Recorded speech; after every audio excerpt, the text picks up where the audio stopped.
ఒక్కసారిగా రూ. 3 రూ. 4 పెంచారు.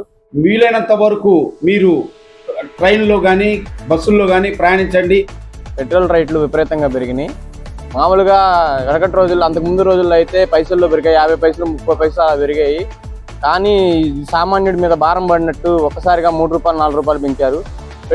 పెట్రోల్ రేట్లు తగ్గించినప్పుడు అయితేనేమో పైసల్లో తగ్గిస్తారు, పెంచడం మాత్రం ఒక్కసారిగా రూ. 3 4 పెంచుతున్నారు. కాబట్టి అధికారులు గమనించి ప్రభుత్వం దీన్ని పెట్రోల్ రేట్లని తగ్గించాలని కోరుకుంటున్నాను.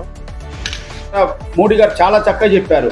వీలైనంత వరకు మీరు ట్రైన్లో కానీ బస్సుల్లో కానీ ప్రయాణించండి.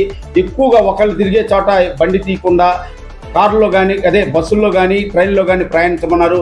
ఎందువలనంటే మన యుద్ధం జరగడం వలన కొరత చాలా ఏర్పడుద్దని ముందుగా గ్రహించి దాని వరకు కావాల్సినంత వరకే మనం ఉపయోగించుకోండి అన్నారు. ఇది చాలా చక్కటి సందేశం. ఎక్కడా ఏమీ లేదు, సఫిషియెంట్గా జరుగుతుంది. ఎవరికి ఎంత కావాలో అంత కావాల్సినంత వరకు ఇస్తున్నాము, కొట్టిస్తున్నాము. కార్లకైతే కనుక 20 లీటర్ల నుంచి 30 లీటర్ల వరకు, బండ్లకైతే 200 నుంచి 500 లీటర్ల వరకు, 500 రూపాయల వరకు పెట్రోలు. డీజిల్ అయితే కనుక 20 లీటర్లు 30 లీటర్లు. ఎక్కడ ఏ ఇబ్బంది లేకుండా కూడా జరుగుతుంది. మన ఆంధ్రప్రదేశ్లో అయితే ఇంతవరకు ఏ ప్రాబ్లం లేదు. మొదట ఏదో 2 రోజులు కొంచెం ఇదయ్యారు కానీ ఇప్పటి వరకు ఏమీ లేదు.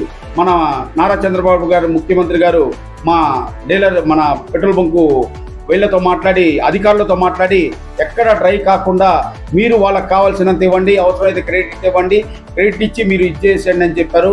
చాలా చక్కటి సందేశం. వారు చెప్పినట్టే మా కంపెనీ వాళ్ళు కూడా ఆ విధంగానే నడుచుకుంటున్నారు. అట్లానే ఎక్కడ డ్రై లేకుండా కూడా జరుగుతున్నాయి.